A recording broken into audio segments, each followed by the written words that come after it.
आखिर ये मुअज्जिन पुकार रहा है तो क्यों पुकार रहा है? मुअज्जिन हर वक्त, पांचों वक्त ये पुकारता है अल्लाहु अकबर, अल्लाहु अकबर। मुअज्जिन तमाम के तमाम गांव वाले को खबर करता है, आओ जमींदारों सुन लो, आओ दुकानदारों सुन लो, आओ तिजारत करने वाले सुन लो, और तमाम के तमाम ज़राअत करने वाले सुन लो, अल्लाहु अकबर, अल्लाहु अकबर। मुअज्जिन पांचों वक्त कहता है अल्लाह बड़ा है, तेरी तिजारत बड़ी नहीं, अल्लाह बड़ा है, तेरी दुकान बड़ी नहीं, अल्लाह बड़ा है, और तेरी ये खेती बड़ी नहीं, अल्लाह बड़ा है, तेरी बीवी बड़ी नहीं, अल्लाह बड़ा है, और तेरी औलाद बड़ी नहीं, अल्लाह बड़ा है, और ये तुम्हारी चीजें बड़ी नहीं। इसीलिए मुअज्जिन पुकारता है हय्या अलस सलाह, हय्या अलल फलाह। और लोगों, अगर तुम कामयाब होना चाहते हो, बामुराद होना चाहते हो, बुलंदी में आना चाहते हो, और अपने घर को खुशहाल बनाना चाहते हो, मुअज्जिन पुकारता है हय्या अलस सलाह, आओ कामयाबी की तरफ, आओ कामरानी की तरफ। फरमाया कि लोगों, इसी मस्जिद में तुम्हें कामयाबी मिलेगी, लिहाजा इसी दर में तुम्हें कामयाबी मिलेगी, और इसी चौखट में तुम्हें कामयाबी मिलेगी। इस मस्जिद के अलावा तुम्हें कहीं पे भी कामयाबी नहीं मिल सकती। परवरदिगार कुरान करीम के अंदर फरमाता है वमा खलक़तुल जिन्न वल इंस इल्ला लियअबुदून।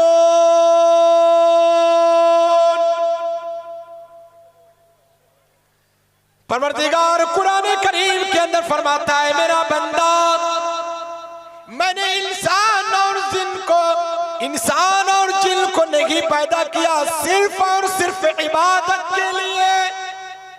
अल्लाह किसके लिए पैदा फरमाया? बोलो भाई, इबादत के लिए पैदा फरमाया, किसी और मकसद के लिए इंसान को पैदा नहीं फरमाया, और किसी गर्ज के लिए इंसान को पैदा नहीं फरमाया, बल्कि अल्लाह अपने बंदे को अपनी इबादत के लिए पैदा फरमाया, और अपने सामने सजदा करने के लिए पैदा फरमाया, और अपने पेशानी को जमीन में टेकने के लिए, लगरने के लिए इस इंसान को अल्लाह पैदा फरमाया।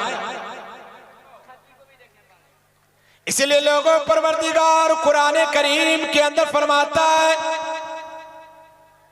ओ मेरा बंदा, तुम्हारे घर में अगर कोई बीमार पड़ जाए, अगर कोई परेशानी हो जाए, अगर कोई सब निहाली हो जाए, अगर तुम्हें कोई चीज की जरूरत पेश हो जाए, तुमको कोई हाजत की कोई पेश आ जाए, लिहाजा तुमको कहीं नहीं जाना है। परवरदिगार फरमाता है ओ मेरा बंदा, तुम मेरे दर में आ जा।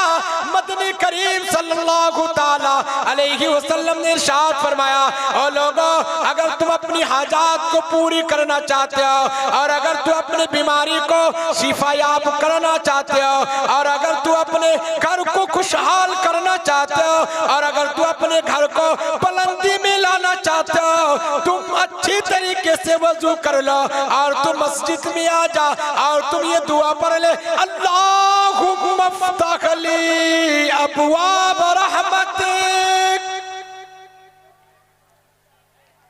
इंसान ये दुआ पढ़कर मस्जिद में दाखिल हो, और ये 2 रिकात नमाज अदा कर ले, और 2 रिकात नमाज पढ़ ले, और अल्लाह ताला के सामने अपनी हाजात को रखे, और अल्लाह ताला के सामने अपनी मुरादों को रख ले। रब्बे कायनात के हबीब जनाब रसूलुल्लाह सल्लल्लाहु ताला अलैहि वसल्लम ने फरमाया, और लोगों, जब इंसान अल्लाह के सामने हाथ उठाता है और उसके हाथ नहीं गिरते, रब्बे कायनात उसके तमाम के तमाम हाजात को पूरी कर देता। मेरे भाइयों, मेरे बुजुर्गों, परवरदिगार कुरान करीम के अंदर फरमाया, या अय्युहल्लज़ीना आमनुस्तईनु बिस्सब्रि वस्सलाह।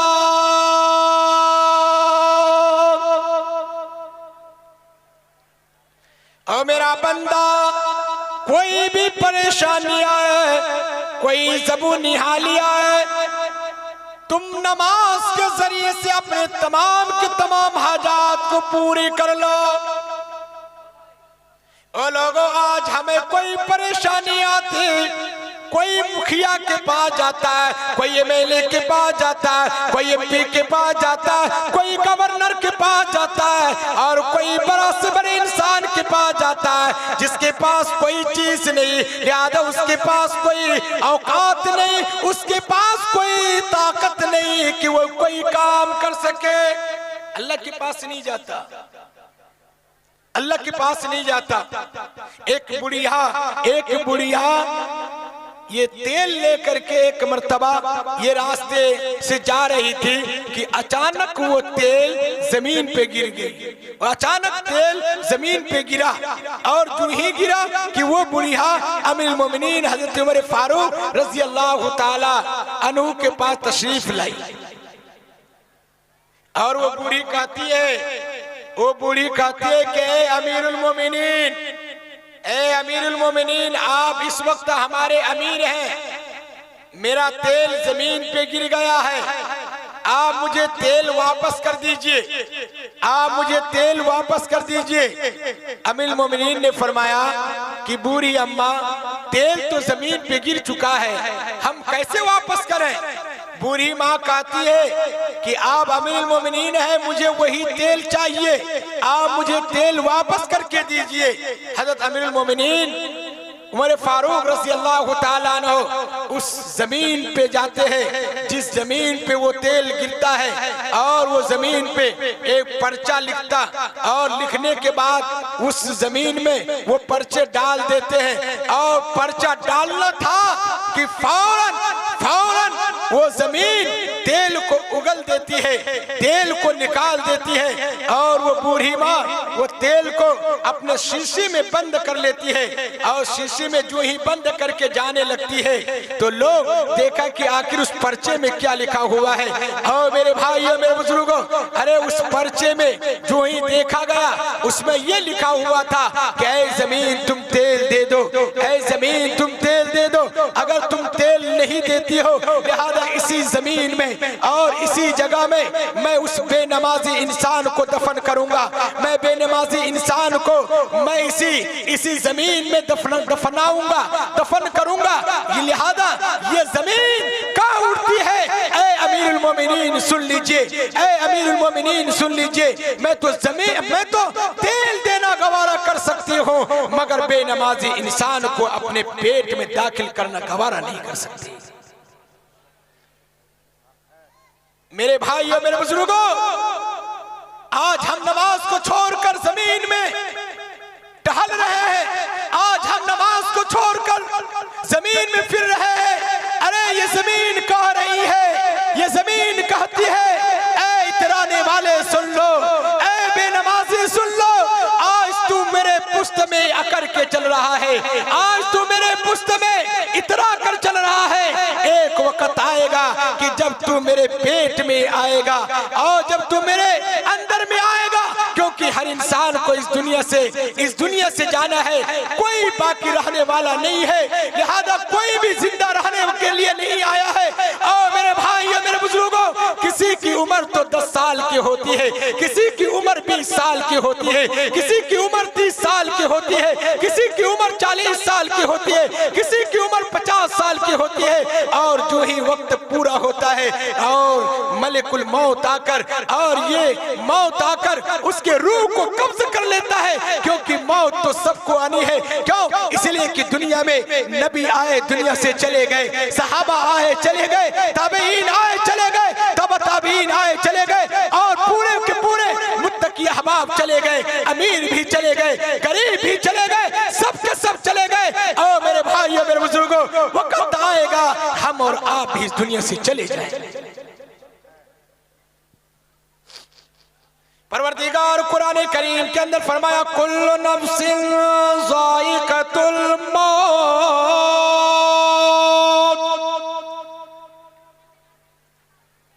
परवरदिगार फरमाया कि मेरा बंदा चाहे अमीर क्यों न हो, गरीब क्यों न हो, मिस्कीन क्यों न हो, मोहताज क्यों न हो, पढ़े लिखे क्यों न हो, अनपढ़ क्यों न हो, छोटे घर का या बड़े घर का, सारे लोगों को मौत आ जाएगी। मौत किसी को छोड़ने वाली नहीं है, मौत से किसी को रुस्तगारी नहीं है। आज न कल मौत का मजा सारे इंसान को चखना होगा। सारे के सारे लोगों को उसी जमीन के गड्ढे में जाना होगा, जाके 2 गज जमीन सारे लोगों के लिए तैयार है। उसी 2 गज जमीन में तमाम के तमाम इंसान को जाना होगा। जब से बनी है दुनिया, जब से बनी है दुनिया, लाखों करोड़ आए, लाखों करोड़ आए, बाकी रहा न कोई, बाकी रहा न कोई, मिट्टी में सभी समाए, मिट्टी में सभी समाए। 2 गज जमीन का टुकड़ा, 2 गज जमीन का टुकड़ा, छोटा सा तेरा घर है, छोटा सा तेरा घर है। दुनिया के ऐ मुसाफिर, दुनिया के ऐ मुसाफिर, मंजिल तेरी कब्र है, मंजिल तेरी कब्र है। इसलिए तमाम इंसान को कब्र के गड्ढे में चले जाना होगा। मनो भर मिट्टी लोग देकर चले आएंगे, लिहाजा उस कब्र में कोई कुमकुमा नहीं होगा और उस कब्र में कोई लाइट नहीं होगी और उस कब्र में कोई बिजली बत्ती नहीं होंगे और उस कब्र में कोई बल्ब नहीं लगा हुआ रहेगा। परवरदिगार के हबीब जनाबे रसूलुल्लाह सल्लल्लाहु ताला अलैहि वसल्लम ने इरशाद फरमाया, क्या इंशाअल्लाह हम लोग कब्र में रोशनी लेकर के जाएंगे? भाई कब्र में रोशनी लेकर के जाएंगे। कितने लोग जाएगा? वो लोग हाथ उठाएं देखें, कितने लोग कब्र में रोशनी लेकर के जाएगा? मैं एक रोशनी बताता हूँ और अगर आप उस रोशनी को लेकर के जाएंगे मेरे भाइयों, वो कब्र रोशनी होगी, वो कब्र रोशन होगी, वो कब्र उजाला होगा, उजाला होगा और उस कब्र से अंधेरे खत्म हो जाएंगे और उजाला ही उजाला होगा। अल्लाह के नबी सल्लल्लाहु अलैहि वसल्लम ने इरशाद फरमाया, ओ मेरी प्यारी उम्मतियों, ओ मेरी प्यारी उम्मतियों, तुम दुनिया में रहकर अपने कब्र को रोशनी बनाना चाहते हो तो तुम बना सकते हो और अगर तुम अपने कब्र को उजाला करना चाहते हो तो तुम कर सकते हो। लिहाजा तुम एक अमल कर लो। अल्लाह के नबी सल्लल्लाहु अलैहि वसल्लम आज नहीं 1400 साल पहले इरशाद फरमाया, 1400 साल पहले इरशाद फरमाया, अस्सलातु नूरुल। मदनी करीम सल्लल्लाहु अलैहि वसल्लम ने फरमाया कि नमाज रोशनी है, नमाज नूर है। इंसान दुनिया में 5 वक्त नमाज पढ़ता है, वजू करता है, लिहाजा इस वजू के पानी की वजह से उसका चेहरा चमक जाता, हाथ चमक जाते, पैर चमक जाते। प्यारे हबीब सल्लल्लाहु अलैहि वसल्लम ने फरमाया, मेरे प्यारे साहबा, कल कयामत के दिन मैं एक एक उम्मती को चुन कर छांट कर मैं जन्नत लेके चला जाऊंगा। सहाबा फरमाने लगे, अल्लाह के नबी सल्लल्लाहु ताला अलैहि वसल्लम, मैदान महशर में अव्वलीन से लेकर आखिरीन तक इंसान मौजूद होंगे। वहाँ करोड़ों इंसान होंगे, अरबों इंसान होंगे। आप कैसे पहचानेंगे कि ये मेरी उम्मती है? मदनी करीम सल्लल्लाहु ताला अलैहि वसल्लम ने फरमाया, ओ लोगों ध्यान से सुनो, बात याद रखें। मदनी करीम सल्लल्लाहु अलैहि वसल्लम ने फरमाया, ओ मेरे प्यारे साहबा, जो मेरी उम्मती पांचों वक्त वजू बनाया करेंगे और पांचों वक्त नमाज पढ़ेंगे, इस वजू के पानी की वजह से उसका चेहरा चमकेगा, हाथ चमकेगा, पैर चमकेगा। मैं उस चमक की वजह से पहचान लूंगा कि ये मेरी उम्मती है।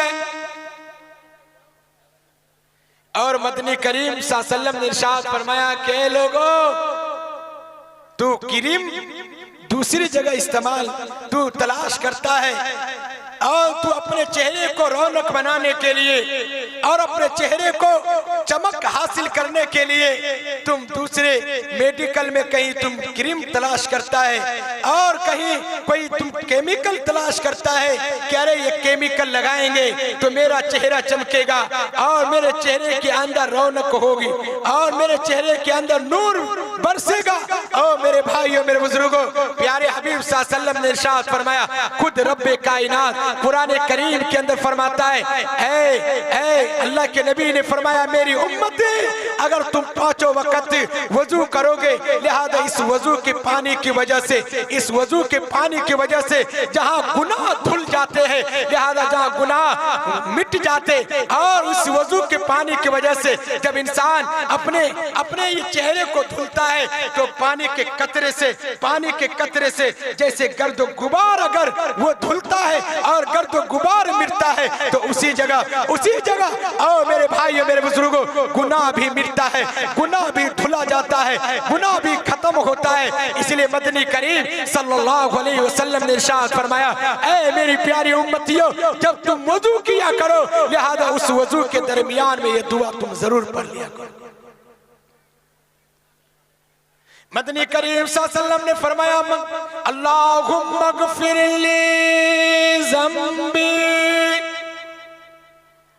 अल्लाहुम्मा गफिरली ज़म्बी व वस्सिली फी दारी व बारिक ली फी रिज़्क़ी। मदनी करीम सल्लल्लाहु अलैहि वसल्लम ने इरशाद फरमाया कि लोगों, जब भी तुम वजू बनाया करो, वजू किया करो, तो तुम ये दुआ पढ़ा करो, अल्लाहुम्मा गफिरली ज़म्बी, या अल्लाह मैं तो रास्ता चलते हुए गुनाह किया हो, मैं आँख से ज़िना किया, मैं हाथ से ज़िना किया, मैं पैर से ज़िना किया, मैं तमाम के तमाम जिस्मों से ज़िना किया। या रब्बे कायनात, मैं उड़ते भी गुनाह किया हूँ, मैं बैठते भी गुनाह किया हूँ, तमाम के तमाम औकात गुनाह हुए हैं। ऐ रब्बे कायनात, तू सबसे पहले मेरे गुनाहों को माफ कर दे, मेरे गुनाह को माफ कर दे। क्या जब इंसान वजू बना रहा होगा और अल्लाह से ये कह रहा होगा कि या अल्लाह तू ही तो गफूर रहीम है, या अल्लाह तू ही माफ करने वाला है, तेरे अलावा कोई माफ करने वाला नहीं है, या अल्लाह तू ही बिगड़ी बनाने वाला है, तेरे अलावा कोई बिगड़ी बनाने वाला नहीं, या अल्लाह तू ही, या अल्लाह सत्तार है, या अल्लाह तू ही गफ्फार है, या अल्लाह तू ही रहीम है, या अल्लाह तू ही करीम है। मेरे भाइयों, ओ मेरे भाइयों, जब इंसान ये वजू बनाए और ये दुआ पढ़े, यकीनन अल्लाह उसकी दुआ को कबूल करके अल्लाह उसके गुनाहों को माफ कर देगा। और फरमाया, और फरमाया अल्लाहुम्मा ग़फ़िरली ज़म्बी व वस्सिली फ़िदारी, ऐ मेरे परवरदिगार, ऐ मेरे परवरदिगार, मैं तो गरीब इंसान हूँ, मैं तो मोहताज इंसान हूँ, मैं इतना कमाता हूँ, लिहाजा इससे तो बच्चे परवरिश पाते, बीवी परवरिश पाती है और मेरे रिश्तेदार परवरिश पाते, मेरे पैसे नहीं बचते हैं कि मैं घर बड़ा बना सकूं, मैं घर को कुशादा कर सकूं, मैं जमीन को खरीद सकूं। या रब्बे कायनात, मैं तेरे दरबार में हाथ उठाकर और मैं वजू बनाते हुए ये दुआ करता हूँ, वो वसीली फिदारी, वो वसीली फिदारी, या अल्लाह तू मेरे घर को बड़ा कर दे, या अल्लाह तू मेरे घर में बरकत दे दे, या अल्लाह तू मेरे घर को कुशादगी अता फरमा दे, या अल्लाह जब तक तू मेरे घर को बड़ा नहीं करेगा, लिहाजा मैं पूरी जिंदगी कमाऊंगा फिर भी मेरे घर बड़ा नहीं हो सकता।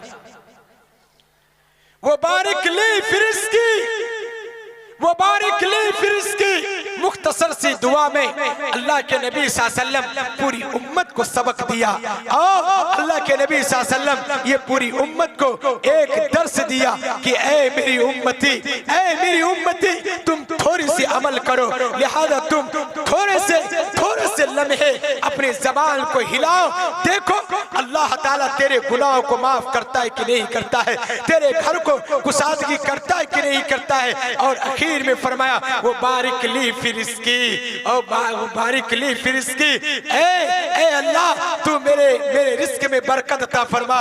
और मुसलमानों, आज हमारी कितनी बड़ी बेवकूफ़ी है, आज हम कितने बड़े नादान हैं कि हम ये पैसे ज्यादा से ज्यादा तलाश करते हैं। कोई तो 50 लाख रुपया कमाना चाहता है, 25,000 रुपया महीना कमाना चाहता है, 1 लाख रुपया महीना कमाना चाहता है। ओ मुसलमानों याद रखो, ओ मुसलमानों याद रखो, जब तक अल्लाह उस पैसे में बरकत नहीं देगा, इंसान चाहे लाख रुपया कमा ले, चाहे इंसान करोड़ रुपया कमा ले, चाहे इंसान अरब रुपया कमा ले, जब तक अल्लाह उसमें बरकत ना दे दे, लिहाजा उस वक्त तक इंसान इस पैसे से कोई दूसरा काम नहीं कर सकता।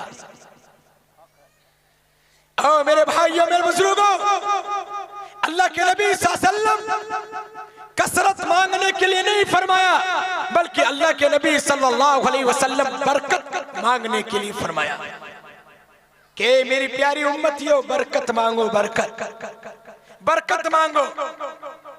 एक मर्तबा एक मछारा मछली पकड़ने वाला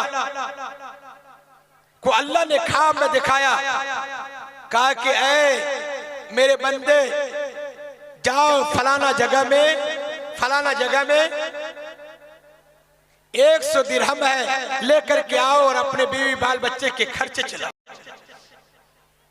ये अल्लाह वाला कहने लगा कि अल्लाह उसमें बरकत होगी कि नहीं होगी? फरमाया कि बरकत नहीं होगी। ये अल्लाह वाला, ये इंसान अपने बीवी से कहा कि बीवी मोहतरमा, ओ बीवी मोहतरमा, अल्लाह मुझे ख्वाब में दिखाए कि फलाना जगह 100 दिरहम है, 100 रुपया है, जा करके लेकर के आओ। मैंने कहा कि क्या बरकत होगी कि नहीं होगी? अल्लाह ने फरमाया कि बरकत नहीं होगी। बीवी कहने लगी कि मेरे शौहर मोहतरम, जाइए लेकर के आइए, 100 रुपया है, बरकत हो कि ना हो। शौहर मियाँ कहने लगे कि नहीं, मैं नहीं लेकर के आऊंगा। दूसरे रात जो ही सोए, फिर ख्वाब में दिखाए, कहा कि देखो जाओ उसी जगह में 50 दिरहम है, लेकर के आओ। कहा कि अल्लाह बरकत होगी कि नहीं होगी? तो अल्लाह ने फरमाया कि बरकत नहीं होगी। तो ये बीवी से कहने लगे, तो बीवी कहने लगे कि देखा पगला, अल्लाह कल 100 दिरहम दे रहा था, नहीं लेकर के आए, और आज 50 दिरहम दे रहा है, जल्दी लेकर के आओ। तो कहा, ये इंसान कहा कि नहीं, अल्लाह ने फरमाया कि बरकत नहीं होगी, मैं नहीं लेकर के आऊंगा, नहीं लेकर के आए। फिर चौथे रात ये सोए, तो उसमें 1 दिरहम, कहा कि जाओ 1 दिरहम वहां पे रखा हुआ है। कहा कि अल्लाह बरकत होगी कि नहीं होगी? कहा कि हाँ बरकत होगी। रात में ये सोए, ख्वाब देखे, और सवेरे अपनी बीवी मोहतरमा से कहने लगे कि ऐ बीवी मोहतरमा, आज अल्लाह फिर ख्वाब दिखाया। कहा कि क्या बोले? कहा कि जाओ 1 दिरहम रखा हुआ लेकर के आओ। कहा कि पगला देखे, मैं ये कही थी ना कि आप जल्दी लेकर के आए, 1 रुपये के चक्कर में पड़ा हुआ है, 1 दिरहम के चक्कर में पड़ा हुआ। तो शौहर मोहतरम कहने लगे कि बीवी, अल्लाह से मैंने पूछा कि उसमें बरकत होगी कि नहीं होगी। अल्लाह ने फरमाया कि बरकत होगी। तो ये बीवी कहने लगी, बरकत क्या, बरकत बोलते हैं, क्या लेकर के आइएगा 1 रुपया, उससे क्या बनने वाला।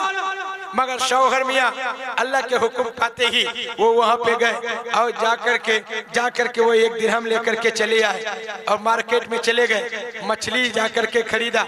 और जो ही मछली जाकर के खरीदा, घर लेकर के आए, बीवी को दिए।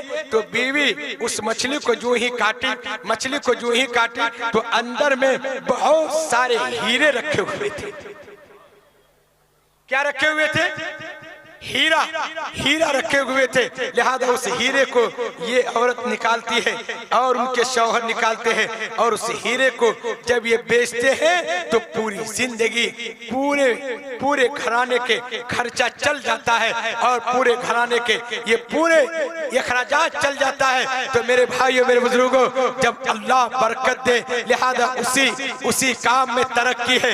और जिस घर के अंदर बरकत होगी और जिस सामान में बरकत होगी, इसलिए आओ मुसलमानों, आप कसरत को तलाश ना करें, आप ज्यादा पैसे को तलाश ना करें, बल्कि अल्लाह से मांगे कि या अल्लाह तू मुझे बरकत दे दे, या अल्लाह तू मेरे पैसे में बरकत दे दे। और अगर अल्लाह बरकत दे देगा तो चंद ही पैसे से इंशाअल्लाह हमारा तमाम मामला हल हो जाएगा और तमाम बेरे। क्या इंशाअल्लाह हम लोग बरकत मांगेंगे भाई? आज इंसान परेशान हाल है, कसरत की वजह से परेशान हाल है। लोग पूरे दिन कमाता है, नमाज को छोड़कर कमाता है और ये सोचता है कि मैं नमाज को छोड़कर दुकान बेचूंगा तो मेरे कमाई में बरकत हो जाएगी और मेरे कमाई बढ़ जाएगी और मेरे पैसे बढ़ जाएंगे, मुझे खुशहाली मिल जाएगी। और मेरे भाइयों, मेरे बुजुर्गों, ऐसा नहीं हो सकता। अल्लाह कमाने के लिए इंसान को पैदा ही नहीं किया। परवरदिगार कुरान करीम के अंदर फरमाया हुआ, अमुर अहलक बिस्सलाति वस्तबिर अलैहा। परवरदिगार कुरान करीम के अंदर फरमाया कि मेरा बंदा, तुम अपने घर वाले को नमाज का हुक्म करो। 7 साल की उम्र का बच्चा हो जाए तुम उसे नमाज का हुक्म करो, और अगर 10 साल का हो जाए उसको मार करके नमाज पढ़ाओ। अगर आपकी बीवी नमाज नहीं पढ़ रही है, आप उसे नमाज पढ़ने के लिए कहिए। ओ लोगों, अगर आपकी बीवी आपके लिए खाना नहीं बनाए, आप उसे मारते हैं, आप उसे पीटते हैं, आप उससे नाराज हो जाते हैं, मगर आपकी बीवी सालों साल नमाज नहीं पढ़ती, एक मर्तबा भी आप नाराज नहीं होते, लिहाजा आपके चेहरे में शिकन भी नहीं आता। अपनी बीवी को भी नमाज के लिए नहीं कहते, अपने बच्चे को भी नमाज के लिए नहीं कहते। हालांकि अल्लाह कुरान करीम के अंदर फरमाता है, वअमुर अहलक बिस्सलात। क्या ऐ लोगों, तुम खुद नमाज पढ़ो और अपनी बीवी को, अपने बच्चे को नमाज पढ़ने के लिए कहो। कहेंगे इंशाअल्लाह? कहेंगे भाई इंशाअल्लाह?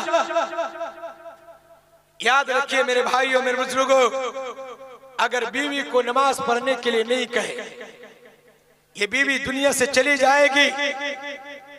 जब वो जहन्नम में जाएगी तो ये बीवी कहेगी कि ऐ अल्लाह, जब तक मेरे शौहर को जहन्नम में लेकर के नहीं जाइएगा, मैं उस वक्त तक जहन्नम नहीं जा सकती। इसलिए कि नमाज पढ़ते थे और मुझे नमाज पढ़ने के लिए नहीं कहते थे। आज हम फजर की नमाज पढ़ने के लिए चले जाते, मगर बीवी को नमाज पढ़ने के लिए नहीं कहते। हालांकि जितना फर्ज नमाज पढ़ने में मर्दों का है, उतना ही नमाज पढ़ने का फर्ज जो है औरत का। औरत के ऊपर भी नमाज फर्ज है, और मेरी माँ बहन आपके ऊपर भी नमाज फर्ज है। चाहे आप भी सफर में हो,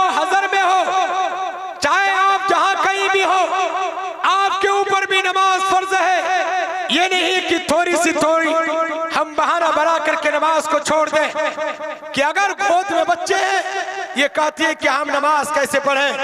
ओ मेरी माँ बहन, ओ मेरी माँ बहन, हजरत फातिमा ज़ोहरा रज़ी अल्लाह ताला अन्हा की भी गोद में बच्चे थे और उनके गोद में भी बच्चे तवल्लुद हुए। हजरत हसन की पैदाइश हुई, हजरत हुसैन की पैदाइश हुई और हजरत ज़ैनुल आबिदीन की पैदाइश हुई और सब सहाबा की पैदाइश हुए। ओ मेरी माँ बहन, ओ मेरी माँ बहन, क्या किसी किताब के अंदर ये बात मिलती है कि कोई सहाबियात नमाज को छोड़ी है? कभी भी किसी हालत के अंदर नमाज नहीं छोड़ी। ओ मेरी माँ बहन, आज तेरे कान में अजान की आवाज पहुंचती है और आप नमाज पढ़ने को तैयार नहीं। आप तो रोजे रख लेती है मगर नमाज नहीं पढ़ती। याद रखिए, याद रखिए, जितनी वईद है अल्लाह ने बंदे के लिए इरशाद फरमाया और उतनी ही वईद है अल्लाह बंदियों के लिए इरशाद फरमाया। जैसे नमाज मर्दों के लिए माफ नहीं, उसी तरीके से औरत के लिए भी नमाज माफ नहीं है। औरत के लिए भी नमाज माफ नहीं है। और मेरी माँ बहन याद रखो, आप जितने पारसा होंगे और जितने आप नेक वक्त होंगे, लिहाजा उतने ही बच्चा नेक वक्त और पारसा होगा। आप अगर सलीकामंद होंगी तो बच्चे भी सलीकामंद होंगे। अगर आप नेक वक्त होंगे तो बच्चे भी आपके नेक वक्त होंगे। इसलिए ओ मेरी माँ बहन, आप जितने अच्छे बनेंगे और जितनी अच्छी जिंदगी गुजारेंगे, रब्बे कायनात उतनी ही आपके औलाद की अच्छी जिंदगी इनायत फरमाएगा। अगर माँ पारसा होती है, नेक होती है, औलाद भी नेक हुआ करता है। आज माँ के बदमाशियों की वजह से और माँ के गलत काम करने की वजह से बच्चे शराबी हुआ करते, जुआरी हुआ करते हैं और गलत इंसान हुआ करते हैं। इसलिए आओ मेरी माँ बहन, आप भी अल्लाह के सामने सजदा करें, अल्लाह के सामने झुकाए और आप भी नमाज के लिए अपनी औलाद को कहे कि अल्लाह कुरान करीम के अंदर फरमाया, वामुर अहलक बिस्सलाति वस्तबिर अलैहा ला नसअलुका रिज़्क़ा। परवरदिगार कुरान करीम के अंदर फरमाता है, मेरा बंदा, अल्लाह कितना प्यारे अंदाज से कहता है कि मेरा बंदा, हम तुमको रिस्क कमवाना नहीं चाहते, हम तुमसे रिस्क कमवाना नहीं चाहते, हम तुमसे दुकान करवाना नहीं चाहते, हम तुमसे तिजारत करवाना नहीं चाहते, हम तुमसे ज़िराअत करवाना नहीं चाहते हैं। अल्लाह फरमाता है, ला नसअलुका रिज़्क़ा, हम तुमसे रिस्क कमवाना नहीं चाहते, नहनु नरज़ुकुका वल आक़िबतु लित्तक़वा। अल्लाह फरमाता है, ए मेरा बंदा, रिस्क तो मैं दूंगा, रिस्क तो मैं दूंगा, बशर्ते कि तुम तकवा इख्तियार किया करो, परहेजगारी इख्तियार किया करो, तू नेक बना किया करो, तुम्हें एक अच्छे इंसान बनाकर तुम मेरे सामने झुको और तुम मेरे सामने फरियाद करो। अल्लाह कहता है कि मेरा बंदा, अरे मेरे अलावा कौन गल्ला पैदा करने वाला है, मेरे अलावा कौन दरख्त में फल देने वाला है, मेरे अलावा कौन ये धान में बाली देने वाला है और मेरे अलावा कौन रोजी रोटी देने वाला है। अल्लाह कहता है कि मेरा बंदा याद रखो, अरे मैं ही बाली देता हूँ, मैं ही फल देता हूँ, मैं ही सारी चीजें इनायत करता हूँ। परवरदिगार फरमाता है, लहू मकालिदुस समावाति वल अर्ज़, लहू मकालिदुस समावाति वल अर्ज़। परवरदिगार कुरान करीम के अंदर फरमाता है, ऐ मेरा बंदा, आसमान की कुंजियां मेरे हाथ में, जमीन की कुंजियां मेरे हाथ में, ये दुनिया की कुंजियां मेरे हाथ में, आसमान और जमीन के दरमियान की सारी कुंजियां मेरे हाथ में है। ए मेरा बंदा, मैं जिसे चाहता हूँ इनायत करता हूँ और मैं जिससे चाहता हूँ खींच। इसलिए मुसलमानों, अरे जिस अल्लाह के पास सारी चीजें हो, जिस रब्बे कायनात के पास सारी कुव्वतें हो, और जिस रब्बे कायनात के कब्जे कुदरत में ये सारी चीजें हो, वो हुआ अला कुल्ली शैइन कदीर, वो हुआ अला कुल्ली शैइन कदीर। और मेरे भाइयों, हम उस अल्लाह को छोड़कर, हम उस अल्लाह को छोड़कर हम जमीन में रिस्क तलाश करते हैं और दुकान में रिस्क तलाश करते हैं। रब्बे कायनात कहता है, ए मेरा बंदा, ला नसअलुका रिज़्का नहनु नरज़ुकुका आक़िबतुल लित्तक़वा। तुमसे हम रिस्क कमाना नहीं चाहते, तुम तकवा इख्तियार किया करो, परहेजगारी इख्तियार किया करो, तुम मुझसे डरा करो, मेरे सामने झुका करो, मेरे सामने फरियाद किया करो। और याद रखो, तुम ये चाहते हो कि नमाज को छोड़कर हम अपनी रोजी रोटी को बढ़ा लेंगे, हम रोजी रोटी में फरावानी कर लेंगे।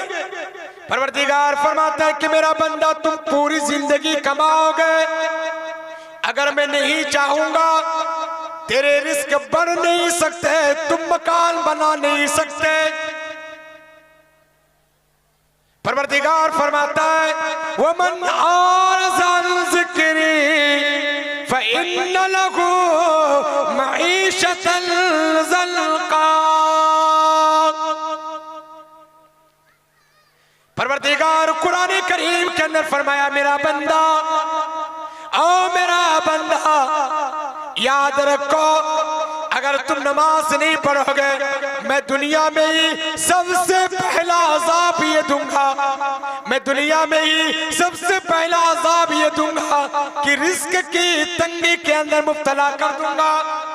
तुम लाख रुपया कमा करके आओगे और महीना पूरा होते ही होते तू परेशान हो जाएगा, तू परेशान हो जाएगा, तेरी जरूरतें पूरी नहीं होगी, तेरी हाजतें पूरी नहीं होगी और तेरा मसला पूरा नहीं होगा, क्योंकि अल्लाह कहता है, ए मेरे बंदा, तुम मेरे घर से दूर रहकर और मुझसे तुम दूर रहकर तुम फरावानी चाहते हो, तुमको फरावानी नहीं मिलेगी, बल्कि तुमको तंगी हो जाएगी, तुमको तंगी हो जाएगी। अल्लाह कुरान करीम के अंदर फरमाता है। और मेरे भाइयों, अल्लाह कितना खुश होता है जब ये बंदा अल्लाह के सामने नाक को लगरता है, अल्लाह के सामने पेशानी को लगरता है।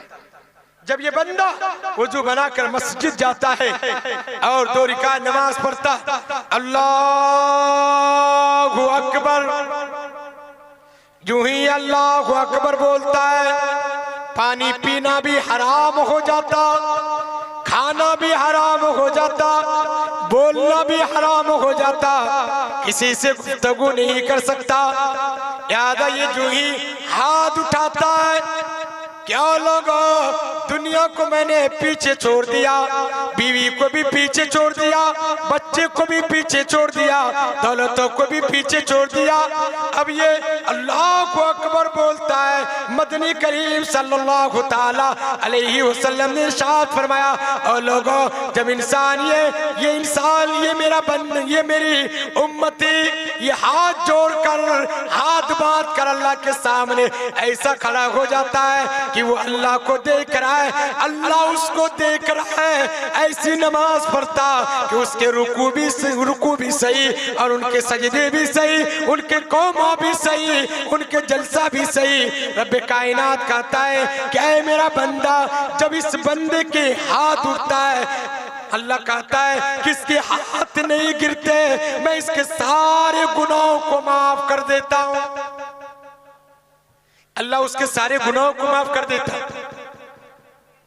और ये इंसान जौन से भी चीज मांगता है, जौन से भी चीज फरियाद करता है, जौन से भी चीज अल्लाह के सामने ये रखता है, रब्बे कायनात कहता है, ए मेरा बंदा, उसके हाथ नहीं गिरते, उसके हाथ नहीं गिरते। परवरदिगार उसके हाजात को पूरी कर देता है, उनकी जरूरियात को पूरी कर देता।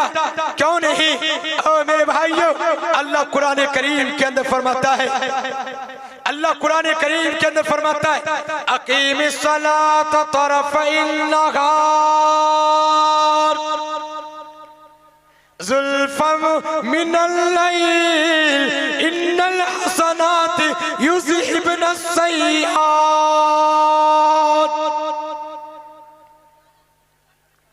परवरदिगार कुरान करीम के अंदर फरमाया कि मेरा बंदा, जब एक इंसान एक वक्त की नमाज पढ़ता है, दूसरे वक्त तक उसके जितने भी गुनाह होते हैं, सगीरा गुनाह होता है, अल्लाह इस नमाज की बरकत की वजह से, इस नमाज की वजह से उसके सारे सगीरा गुनाहों को मिटा देता और उसके गुनाह को खत्म कर देता है। इसलिए मदनी करीम सल्लल्लाहु तआला अलैहि वसल्लम ने इरशाद फरमाया, ओ लोगों, जो आदमी मस्जिद को आता जाता है और मस्जिद में आना जाना करता है, लिहाजा उसे ईमानदार होने की गवाही दो। किसकी गवाही दो? ईमानदार होने की गवाही दो। जो आदमी मस्जिद को आता जाता है, और मदनी करीम सल्लल्लाहु ताला अलैहि वसल्लम ने इरशाद फरमाया, कहे लोगों, जो आदमी सही से वजू करे और अच्छी तरीके से वो नमाज पढ़े, वो मस्जिद में दाखिल हो और रुकू सही करे, सजदा सही करे, किरात सही करे, कौमा सही करे, जलसा सही करे। और मेरे भाइयों, मेरे बुजुर्गों, अल्लाह के नबी ने फरमाया कि अगर 40 दिन तक वो बेहतरीन से नमाज पढ़ता है, 40 दिन से खुलूसियत के साथ अगर वो नमाज पढ़ता है, अल्लाह उसको 2 परवाने देते।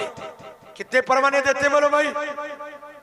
2 परवाने देते हैं, 2 सर्टिफिकेट देता है, 2 सर्टिफिकेट देता है। लिहाजा एक जहन्नम से बरी होने का और एक निफाक से बरी होने का,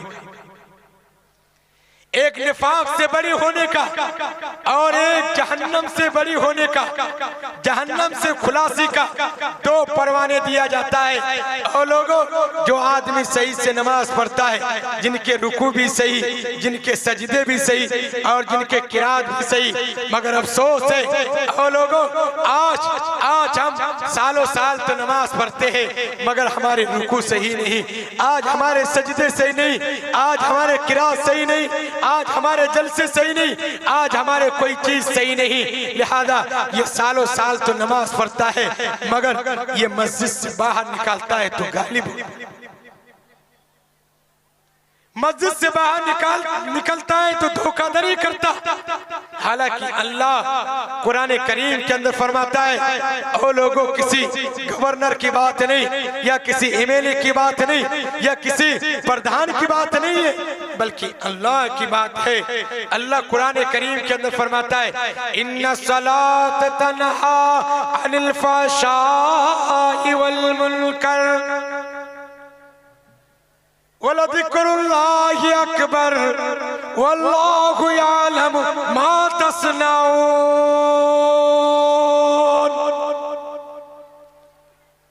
परवरदिगार फरमाता है कि मेरा बंदा, जब इंसान अच्छी तरीके से वजू करता है, बेहतर तरीके से वजू करता है, लिहाजा ये नमाज उसको बेहयाई से रोक देगी, ये नमाज उसको बुरी बातों से रोक देगी।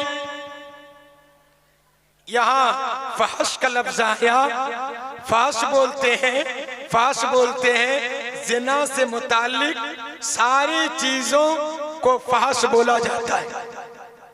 जिना से मुताल्लिक किया कि गाना सुनना, फिल्म देखना, नाटक देखना, आंख से ज़िना करना, पैर से ज़िना करना, हाथ से ज़िना करना। प्यारे हबीब सल्लल्लाहु अलैहि वसल्लम ने फरमाया, इंसान अगर आंख से किसी अजनबी लड़की को देखता है तो ये आंख से ज़िना करता है, दिल से अगर बुरा तस्वुर करता है तो ये दिल से ज़िना करता है, अगर हाथ से छूता है ये हाथ का ज़िना करता है, और पैर से गलत सोच करके जाता है तो ये पैर से ज़िना। पैर से जना करता है। इसलिए मेरे भाई और मेरे बुजुर्गों, इंसान हाथ से भी जना करता, पैर से भी जना करता है, दिल से भी जना करता है, दिल और दिमाग से भी जना करता है। इसलिए फरमाया कि तुम इन ज़िना से बचो।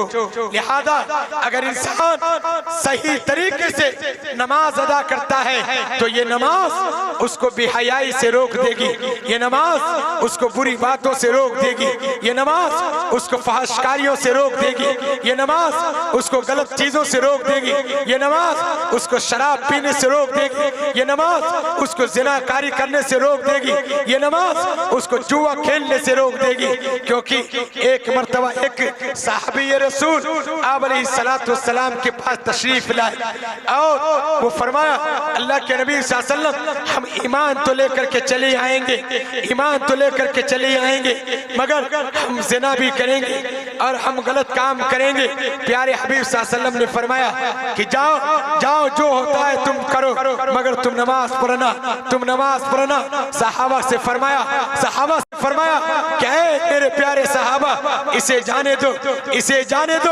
और मेरे प्यारे सहाबा, नमाज एक ऐसी बड़ी नियामत है, ये नमाज ऐसी मुहतम शान इबादत है, ये नमाज इतनी बेहतरीन ये इबादत है कि ये नमाज उसे बेहयाई से रोक देगी और उसको ज़िना से रोक देगी और ये शराब से रोक देगी, ये नमाज उसको चोरी से रोक देगी, ये नमाज उसको डाका से रोक देगी, ये नमाज उसको बुरे काम करने से रोक देगी, ये नमाज उसको गलत काम करने से और बुरे पैसे कमाने से रोक देगी। इसलिए मेरे भाई और मेरे बुजुर्गों, हमें सच्चे दिल से बेहतर तरीके से हमें नमाज पढ़ना चाहिए। पढ़ेंगे इंशाअल्लाह भाई, पढ़ेंगे इंशाअल्लाह। कितने लोग नमाज पढ़ेगा वो लोग हाथ उठाए। कितने लोग पांचों वक्त पाबंदी के साथ नमाज पढ़ेगा वो लोग दोनों हाथ उठाए, दोनों हाथ उठाए। दुआ करें कि अल्लाह ताला हम सबको पांचों वक्त नमाज पढ़ने की तौफीक इनायत फरमाए, आमीन। मेरे भाइयों, याद रखिए, मैं आखिरी बात और एक पॉइंटली बात बता करके जाना चाहता हूँ। आखिरी बात और अहम बात बताना चाहता हूँ कि इंसान अगर ज़िना करे, कसम खुदा की, अगर वो इंसान तौबा करे, अल्लाह उसके ज़िना को माफ कर देगा। इंसान अगर जुआ खेले और वो शबे कदर की रात में आकर, शबे बारात की रात में आकर अगर वो तौबा करे, इस्तगफार पढ़े, अल्लाह उसके तौबा को कबूल कर लेगा और उसके जुए को माफ कर देगा। और अगर इंसान गलत काम करे और इंसान तौबा करे, अल्लाह उसके तौबे की वजह से समंदर के झाग के बराबर गुनाह क्यों नहीं होगा, अल्लाह उसे माफ कर देगा। मगर हो मेरे भाइयों, अगर आपकी एक वक्त की नमाज छूटी है, एक टाइम की नमाज छूटी है, एक दिन की नमाज छूटी है, आप पूरी जिंदगी तौबा करेंगे, शबे कदर की रात में तौबा करेंगे, शबे बारात की रात में तौबा करेंगे। आपके इस तौबे करने की वजह से आपके एक वक्त की भी नमाज माफ नहीं हो सकती है, आपके एक वक्त की भी नमाज माफ नहीं हो सकती है। और लोगों, तौबा की वजह से नमाज माफ नहीं होगी, तौबा की वजह से हमारे नाम नमाज माफ नहीं हो सकते जब तक कि हम सारी नमाजें अदा न कर ले। इसलिए प्यारे हबीब सल्लल्लाहु अलैहि वसल्लम ने फरमाया कि अगर आपकी नमाज छूट जाए, आपकी नमाज अगर छूट जाए, जोहर की नमाज अगर मस्जिद में हो चुकी है, जमात से अगर हो चुकी है, तो ये नमाज का वक्त 3:30 तक अगर है, अगर आप बात में काम कर रहे हैं, खेत में काम कर रहे हैं, दुकान में काम कर रहे हैं, आप ज़राअत करते हैं, आप अगर 3 बजे भी घर आए हैं तो आप वजू बना करके सबसे पहले 4 रकात और 2 रकात नमाज अदा कर लें, नमाज अदा कर लें। और लोगों, अगर आप सो गए, अगर आप सो गए, नींद आ गई, फजर का वक्त चला गया, सूरज तुलू हो गया, सूरज निकल गया, और आपकी अगर नींद खुलती है, आप ये नहीं सोचिए कि नमाज चली गई, नहीं नहीं, आप वजू बनाइए, आप वजू बनाइए, आप नमाज पढ़ लीजिए, आप नमाज पढ़ लीजिए, क्योंकि आपका नमाज का वक्त सूरज के जवाल से पहले पहले, सूरज के जवाल से पहले पहले, यानी सूरज के बिल्कुल ढलने से पहले पहले आप फजर की नमाज पढ़ सकते हैं। आप वजू बनाइए, 2 रकात सुन्नत पढ़ लीजिए, 2 रकात फर्ज नमाज पढ़ लीजिए, ये आपकी नमाज हो जाएगी, आपकी नमाज हो जाएगी। ये तो अदा होगी मगर मुशाबे बिल कज़ा होगी, ये अदा होगी, मुशाबे बिल कज़ा होगी, मगर नमाज हो जाएगी। ये नमाज माफ नहीं है। अगर आपकी नींद लग गई है, लगने दीजिए, अगर अब सो गए हैं सोने दीजिए। अगर आपकी नींद जो ही खुलती है, आप सूरज ढलने से पहले पहले नमाज अदा कर लीजिए। करेंगे इंशाअल्लाह भाई, करेंगे इंशाअल्लाह। मगरिब का वक्त हो गया, आप सफर में हैं, आप कोई काम में हैं, आप अर्जेंट किसी काम में लगे हुए हैं, मगरिब की नमाज हो गई और लोग नमाज मस्जिद में पढ़ लिए, तो आपकी इस नमाज पढ़ने की वजह से मस्जिद में ये लोगों के नमाज पढ़ने की वजह से, लिहाजा आपके नमाज माफ नहीं हो सकते और आपसे ये फराइज साकित नहीं हुए। आप उस वक्त नहीं, 1 घंटा बाद भी, इशा के वक्त शुरू होने से पहले पहले भी अगर आप मगरिब की नमाज पढ़ लेंगे तो आपकी नमाज हो जाएगी, आपकी नमाज हो जाएगी। भले आपको जमात के सवाब न मिले, मस्जिद के सवाब न मिले, मगर अल्लाह के यहाँ आपका फराइज साकित हो जाएगा। इशा की नमाज हो गई है, जमात से नमाज हो गई है, अगर आप मस्जिद में जाकर नमाज पढ़ते 27 गुना आपको ज्यादा सवाब मिलता, मस्जिद के सवाब मिलते। आप इशा की नमाज मस्जिद में नहीं पढ़ सके, इमाम साहब ने नमाज पढ़ा चुके, तो मेरे भाइयों सुबह सादिक होने से पहले पहले, यानी 10 बजे रात में, 11 बजे रात में, 12 बजे रात में, 1 बजे रात में, 2 बजे रात में, 3 बजे रात में, 4 बजे रात में भी आप इशा की नमाज पढ़ सकते हैं, कोई हर्ज की बात नहीं है। इससे आपके फराइज अदा हो जाएंगे, आपके जिम्मा ये फराइज बाकी नहीं रहेगा। क्या इंशाअल्लाह पढ़ेंगे? बोलो भाई। मेरे भाइयों, अगर नमाज आपकी छूट गई है तो आप हर नमाज में अपनी छूटी हुई नमाज सिर्फ फर्ज अदा कीजिए। यानी जोहर में 12 रिकात नमाज है तो 12 रिकात नमाज अदा नहीं करके सिर्फ और सिर्फ 4 रिकात नमाज पढ़िए, कज़ा सिर्फ 4 रिकात पढ़िए।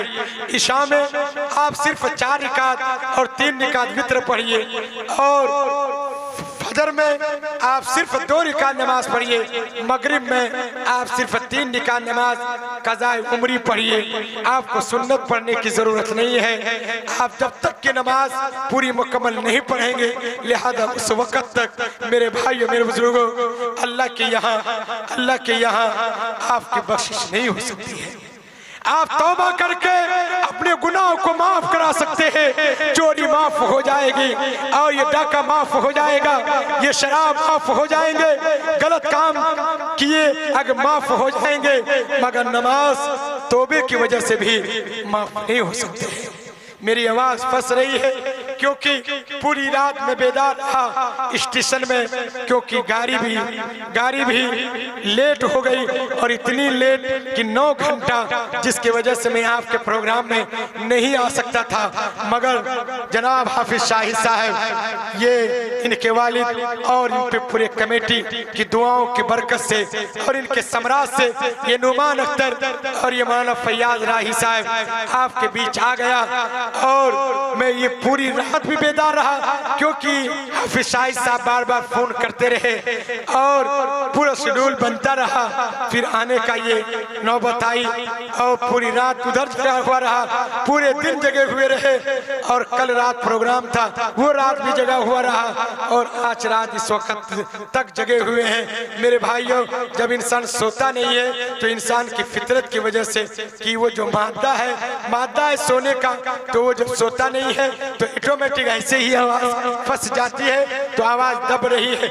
मगर जो भी चीजें आपको बताई गई, जो भी बातें आपको कही गई है, एक अल्लामा इकबाल के एक शेर है कि अमल से जिंदगी बनती है, जन्नत भी जहन्नम भी।